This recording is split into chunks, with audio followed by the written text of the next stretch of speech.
হে everyone, চলে এলাম নতুন আরও একটা রেসিপির ভিডিও নিয়ে।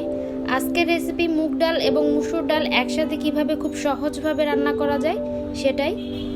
মুগ ডাল এবং মুসুর ডাল একটি কলাই জাতীয় শস্য। এটি প্রোটিনের অন্যতম উৎস হিসেবে সুপরিচিত। এ কারণে যারা নিরামিষী তাদের শরীরের প্রোটিনের চাহিদা মেটাতে মাছ মাংসের জায়গা করে নেয় ডাল। মুসুর ডাল এটি আমাদের শরীরের কোলেস্টেরলের মাত্রা কমিয়ে হৃদরোগ এবং স্ট্রোকের ঝুঁকি কমিয়ে রাখে।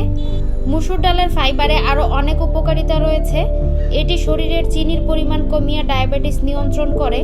তাছাড়া এটি উচ্চ রক্তচাপ কমাতে গুরুত্বপূর্ণ ভূমিকা পালন করে। মসুর ডালে প্রচুর পরিমাণের খাদ্য আঁশ রয়েছে। অপরদিকে মুগ ডালে প্রচুর পরিমাণের ফাইবার, পটাশিয়াম এবং ম্যাগনেসিয়াম থাকার কারণে রক্তচাপ কমাতে কার্যকরী। ফলে এটি হার্টের সমস্যা হবার ঝুঁকিকেও কমাতে সাহায্য করে। মুগ ডালে ফাইবার এবং প্রতিরোধী স্টার্চ থাকার কারণে এটি হজমে ভালো কাজ করে। এ ডালে 200 গ্রামে প্রায় 15 গ্রামের মতো ফাইবার থাকে। মুসুর ডাল এবং মুগ ডাল দুইটাই 1/3 কাপ পরিমাণের করে নিয়েছি। তারপর ডালগুলোকে ক্লিন করে নিচ্ছি।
ডালটা রান্না করতে কাঁচামরিচ আর টমেটো লাগবে, সেটা কেটে নিলাম। তারপর চুলায় একটা প্যান বসিয়ে প্যানের মধ্যে ধুয়ে রাখা ডালগুলো দিয়ে দিচ্ছি। তারপর কাঁচামরিচ, টমেটো দুইটাই দিয়ে দিচ্ছি। পরিমাণ মতো লবণ দিয়ে দিচ্ছি। তারপর 3 কাপ পরিমাণের পানি দিয়ে চুলাটা অন করে দিব। আর ডালগুলোকে জাল করে নিব 20 মিনিটের মতো। এই 20 মিনিটে ডাল খুব ভালোভাবে সেদ্ধ হয়ে যাবে।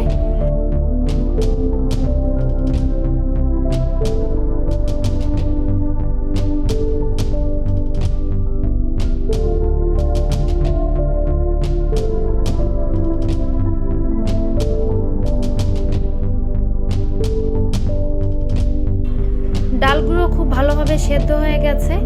এখন বাগার দিব, তার জন্য ডালগুলোকে একটা বাটির মধ্যে ঢেলে নিচ্ছি।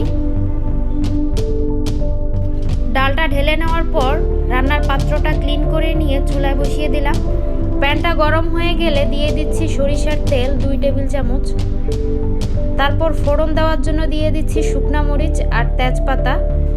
এখন এই দুইটা জিনিসকে খুব ভালোভাবে তেলের মধ্যে কিছুক্ষণ সতে করে নিব।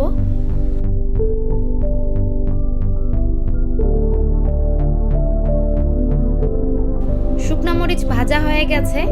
এখন 1 চামচের মতো 5 ফোড়ন দিয়ে দিলাম। আর দিয়ে দিচ্ছি 1/2 চা চামচ হলুদ গুঁড়া। সবকিছু একটা চামচের সাহায্যে খুব ভালোভাবে মিশিয়ে নিচ্ছি। মেশানো হয়ে গেলে সেদ্ধ করে রাখা ডালগুলো দিয়ে দিচ্ছি।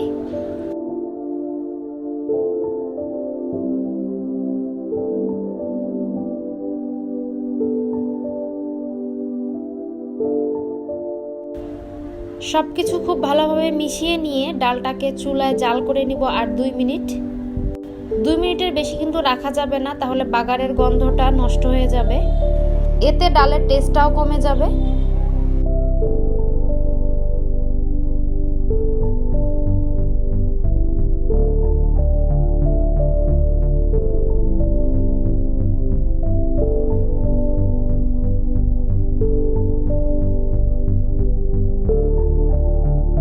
এই ডালটাকে আমরা গরম গরম সাদা ভাত এবং গরুর মাংসের সাথে সার্ভ করতেছি। আপনারা আপনাদের পছন্দ মতো যে কোনো কিছুর সাথেই সার্ভ করতে পারেন।